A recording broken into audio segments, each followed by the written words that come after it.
Hi friends, आप सभी कैसे हो। आशा करता हूँ कि आप सभी अच्छे होंगे। आपका हमारे चैनल वीके जाटोल क्लासेस में स्वागत है।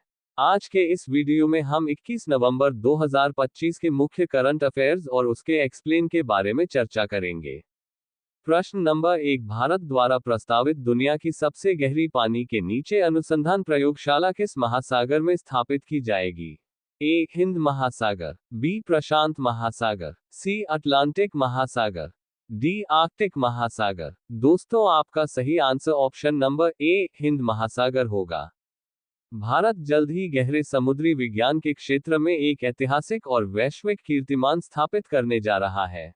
देश ने हिंद महासागर में 6000 मीटर की गहराई पर दुनिया की सबसे गहरी पानी के भीतर अनुसंधान प्रयोगशाला अंडरवाटर रिसर्च लैब स्थापित करने की महत्वाकांक्षी योजना की घोषणा की है। इस अत्याधुनिक सुविधा को अंतर्राष्ट्रीय अंतरिक्ष स्टेशन ISS के महासागरीय संस्करण के रूप में देखा जा रहा है, जो समुद्र के इतिहास में अब तक का सबसे गहरा मानव संचालित अनुसंधान ढांचा होगा। यह परियोजना भारत के विजन 2047 का एक महत्वपूर्ण हिस्सा है और इसे पृथ्वी विज्ञान मंत्रालय के डीप ओशन मिशन के तहत समुद्रयान पहल को मजबूत करने के लिए डिजाइन किया गया है। 6000 मीटर की गहराई पर यह प्रयोगशाला समुद्री जैव विविधता, दुर्लभ जीवों की खोज, दवा खोज और भूवैज्ञानिक अनुसंधान पर केंद्रित होगी। यह सुविधा टाइटेनियम और कॉम्पोजिट संरचनाओं का उपयोग करके अत्यधिक दबाव को सहने के लिए बनाई जाएगी। यह उपलब्धि भारत को गहरे समुद्र के अन्वेषण में वैश्विक अग्रणी बना देगी और वर्तमान में मौजूद सभी मौजूदा सुविधाओं के लिए एक नया वैश्विक मानक स्थापित करेगी। प्रश्न नंबर 2, भारत ने किस देश से आयातित हॉट रोल्ड स्टील पर 5 वर्षों के लिए एंटी डंपिंग ड्यूटी लागू की है? A. Vietnam, B. America, C. Japan, D. दक्षिण कोरिया। दोस्तों, आपका सही answer option number A, Vietnam होगा। ट्रंप टैरिफ के बीच भारत ने एक बड़ा व्यापारिक कदम उठाया है। भारत सरकार ने वियतनाम से आयात होने वाले कुछ हॉट रोल्ड फ्लैट स्टील उत्पादों पर 5 साल के लिए एंटी डंपिंग शुल्क लगा दिया है। वजह, राजस्व विभाग द्वारा जारी अधिसूचना के अनुसार, यह फैसला व्यापार उपचार महानिदेशालय DGTR की जांच के बाद लिया गया। जांच में पाया गया कि ये वियतनामी उत्पाद भारत में सामान्य मूल्य से कम कीमत पर बेचे जा रहे थे, जिससे घरेलू स्टील उद्योग को भारी नुकसान हो रहा था। कितना शुल्क? वियतनामी उत्पादकों और निर्यातकों को अब प्रति मीट्रिक टन $121.55 का एंटी डंपिंग शुल्क देना होगा। प्रभाव, ये कदम भारतीय स्टील निर्माताओं को सस्ते आयात से बचाएगा और घरेलू उद्योग को अंतर्राष्ट्रीय प्रतिस्पर्धा में मजबूत करेगा। सरकार का यह उपाय मेक इन इंडिया जैसी पहलों के तहत आत्मनिर्भरता को बढ़ावा देने के प्रयासों का हिस्सा है। प्रश्न नंबर 3, हाल ही में भारतीय सेना द्वारा किस राज्य में ब्रह्मशिरा अभ्यास किया गया है? A. Rajasthan, B. Gujarat, C. Punjab, D. Haryana. दोस्तों, आपका सही answer option number B, Gujarat होगा। भारतीय सशस्त्र बलों ने हाल ही में रन और क्रीक सेक्टर में ब्रह्मशिरा नामक एक महत्वपूर्ण संयुक्त अभ्यास सफलतापूर्वक पूरा किया है। यह युद्धाभ्यास व्यापक त्रिशूल अभ्यास का एक अहम हिस्सा था। इसमें भारतीय थलसेना, नौसेना और वायुसेना के साथ साथ भारतीय तटरक्षक बल और सीमा सुरक्षा बल यानी BSF ने भी हिस्सा लिया। इस अभ्यास का मुख्य उद्देश्य भूमि, जल और वायु तीनों क्षेत्रों में भारत की एकीकृत युद्ध क्षमताओं को मजबूत करना और उन्हें प्रमाणित करना था। युद्धाभ्यास के दौरान संयुक्त कार्य बलों, एक अत्याधुनिक संयुक्त नियंत्रण केंद्र और उन्नत तकनीकों का प्रभावी ढंग से उपयोग किया गया। सेना के अनुसार, ये ब्रह्मशिरा अभ्यास भारतीय सेना के परिवर्तन दशक को दर्शाता है। यह देश की अनुकूली युद्ध क्षमताओं और तीनों सेनाओं के बीच निर्बाध समन्वय को प्रमाणित करता है, जो दुश्मन मुल्कों को भारत की बढ़ी हुई सैन्य शक्ति का स्पष्ट संदेश देता है। प्रश्न नंबर 4, 130वें संविधान संशोधन विधेयक की जांच के लिए संसद की संयुक्त समिति की अध्यक्ष के रूप में किसे नियुक्त किया गया है? ए. अपराजिता सारंगी, बी. स्मृति ईरानी, सी. मेनका गांधी, डी. पूनम महाजन। दोस्तों, आपका सही आंसर ऑप्शन नंबर ए, अपराजिता सारंगी होगा। 130वें संविधान संशोधन विधेयक की जांच के लिए संयुक्त संसदीय समिति JPC का गठन कर दिया गया है, जिसकी अध्यक्ष भाजपा सांसद अपराजिता सारंगी होंगी। समिति का नेतृत्व ओडिशा से भाजपा सांसद अपराजिता सारंगी को इस 31 सदस्यीय जेपीसी का अध्यक्ष नियुक्त किया गया है। यह समिति 130वें संविधान संशोधन विधेयक और जम्मू कश्मीर पुनर्गठन संशोधन बिल जैसे महत्वपूर्ण विधेयकों की जांच करेगी। समिति के सदस्य पैनल में रविशंकर प्रसाद, अनुराग ठाकुर, पुरुषोत्तम रूपाला और नामित सदस्य सुधा मूर्ति जैसे प्रमुख सदस्य शामिल हैं। विधेयक का मुख्य प्रावधान। ये विधेयक ये सुनिश्चित करते हैं कि यदि प्रधानमंत्री, मुख्यमंत्री या कोई भी मंत्री किसी गंभीर आपराधिक मामले में 30 दिन या उससे अधिक समय तक हिरासत में रहते हैं, तो उन्हें अपने पद से स्वतः ही इस्तीफा देना होगा। विपक्ष का रुख। कांग्रेस और तृणमूल कांग्रेस जैसे विपक्षी दलों ने इस जेपीसी में शामिल होने से इनकार कर दिया है। उनका तर्क है कि ये विधेयक दोष सिद्ध न होने तक निर्दोष माने जाने के मूल कानूनी सिद्धांत का उल्लंघन करते हैं।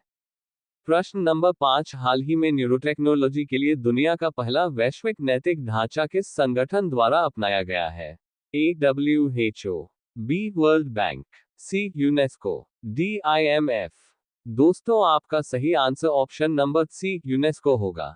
प्रश्न नंबर 6, हाल ही में भारत की पहली 3 मेगावाट क्षमता वाली वैनाडियम रेडॉक्स फ्लो बैटरी का उद्घाटन किस स्थान पर किया गया? A. नई Delhi, B. Ahmedabad, C. Jaipur, D. Noida. दोस्तों, आपका सही answer option number D. Noida होगा। भारत ने ऊर्जा भंडारण के क्षेत्र में एक ऐतिहासिक उपलब्धि हासिल की है। 11 नवंबर 2025 को विद्युत एवं आवास और शहरी कार्य मंत्री श्री मनोहर लाल ने एनटीपीसी नेत्रा नोएडा में देश की पहली मेगावाट घंटा क्षमता वाली वैनेडियम रेडॉक्स फ्लो बैटरी प्रणाली का शुभारंभ किया।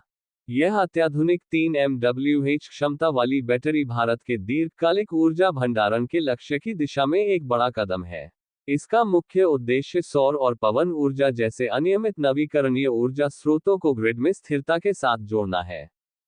ये बैटरी क्यों महत्वपूर्ण है? पारंपरिक लिथियम आयन बैटरियों के विपरीत, ये एक वैनेडियम फ्लो बैटरी अग्निरोधी नॉन फ्लैमेबल है। इसकी साइकिल लाइफ लंबी होती है और यह बिजली को लंबे समय तक सुरक्षित रख सकती है। यह स्वदेशी प्रणाली लिथियम जैसे दुर्लभ खनिजों पर भारत की निर्भरता को कम करेगी और देश की ऊर्जा आत्मनिर्भरता को बढ़ाएगी। प्रश्न नंबर 7, भारतीय सैन्य विरासत महोत्सव IMHF के तीसरे संस्करण का आयोजन हाल ही में कहाँ किया गया? A. मुंबई, B. नई दिल्ली, C. चंडीगढ़, D. लखनऊ। दोस्तों, आपका सही आंसर ऑप्शन नंबर B. नई दिल्ली होगा। प्रश्न नंबर 8, हाल ही में हिंदी साहित्य के लिए बाल साहित्य पुरस्कार 2025 से किसे सम्मानित किया गया है? A. Sushil Shukla, B. Renu Singh, C. Asghari Jain, D. Manisha Kulshreshtha. दोस्तों, आपका सही आंसर ऑप्शन नंबर A. सुशील शुक्ला होगा। प्रश्न नंबर 9, हाल ही में भारतीय हैमर थ्रो खिलाड़ी मंजू बाला पर कितने वर्षों का प्रतिबंध लगाया गया है? A. 2 वर्ष, B. 3 वर्ष, C. 5 वर्ष, D. 7 वर्ष। दोस्तों, आपका सही आंसर ऑप्शन नंबर C. 5 वर्ष होगा। एशियन गेम्स में देश को मेडल दिलाने वाली एथलीट मंजू बाला पर नेशनल एंटी डोपिंग एजेंसी यानी नाडा ने 5 साल का कड़ा प्रतिबंध लगा दिया है। हैमर थ्रो में 2014 इंचियोन एशियन गेम्स की ब्रॉन्ज मेडलिस्ट मंजू बाला डोप टेस्ट में फेल हो गईं। उन्हें प्रतिबंधित पदार्थ डिहाइड्रोक्लोरोमेथिल टेस्टोस्टेरोन, स्टेरॉइड और SARMSLGD 4033 लिगेंड्रोल के लिए पॉजिटिव पाया गया। यह प्रतिबंध 10 जुलाई 2024 से लागू माना जाएगा। इस फैसले के बाद मंजू बाला किसी भी राष्ट्रीय या संबद्ध प्रतियोगिता में हिस्सा नहीं ले पाएंगी। मंजू बाला के अलावा नाडा ने अन्य कई एथलीटों पर भी बड़ी कार्रवाई की है। बॉडी बिल्डिंग के 3 खिलाड़ी गोपाल कृष्णन, अमित कुमार और राजवर्धन संजय वास्कर पर 6 साल का बैन लगाया गया है। इसके साथ ही एथलीट मोहन सैनी और शुभम महारा, बॉक्सर सुमित, कैनोए के नितिन वर्मा और बास्केटबॉल के शिवेंद्र पांडे समेत कई अन्य खिलाड़ियों पर भी 2 से 6 साल तक के प्रतिबंध लगे हैं। नाडा के इस कदम से साफ है कि भारतीय खेलों में डोपिंग के प्रति एजेंसी की असहिष्णुता बढ़ गई है। प्रश्न नंबर 10, हाल ही में त्रिपुरा के नए राज्य निर्वाचन आयुक्त के रूप में किसे नियुक्त किया गया है? A. R. C. Mishra, B. Manoj Kumar, C. Manoj Kumar, D. Ajay Ranjan. दोस्तों, आपका सही answer option number C. Manoj Kumar होगा। त्रिपुरा के पूर्व मुख्य सचिव मनोज कुमार को राज्य का नया निर्वाचन आयुक्त नियुक्त किया गया है। उन्होंने शारदेंदु चौधरी का स्थान लिया है, जिनका कार्यकाल 14 नवंबर को पूरा हो गया था। एक आधिकारिक अधिसूचना के अनुसार राज्यपाल ने सेवानिवृत्त आईएएस अधिकारी मनोज कुमार को ये जिम्मेदारी सौंपी है। राज्य निर्वाचन आयोग त्रिपुरा जनजातीय क्षेत्र स्वायत्त जिला परिषद सहित सभी स्थानीय निकायों के चुनाव कराने के लिए जिम्मेदार होता है। TTAADC के चुनाव अगले साल की शुरुआत में होने की संभावना है। अब ये प्रश्न आप लोगों के लिए, आप सभी लोग इसका आंसर कमेंट बॉक्स में जरूर बताएं। हाल ही में किस देश में सकुराजिमा ज्वालामुखी का विस्फोट हुआ है? A. चीन, B. Philippines, C. Indonesia, D. Japan. Last video के प्रश्न का आंसर हमने आपसे पूछा है कि हाल ही में कौन G20 शिखर सम्मेलन 2026 की मेजबानी करेगा? A. Bharat, B. Japan, C. चीन, D. अमेरिका। दोस्तों, आपका सही answer option number D. America होगा। यदि दोस्तों आपको हमारा यह वीडियो अच्छा लगा हो तो वीडियो को लाइक शेयर जरूर करें, साथ ही हमारे चैनल वीके जाटोल क्लासेस को सब्सक्राइब जरूर करें ताकि हमारे चैनल पर अपलोड होने वाली प्रत्येक वीडियो का नोटिफिकेशन आप तक तुरंत पहुंच सके।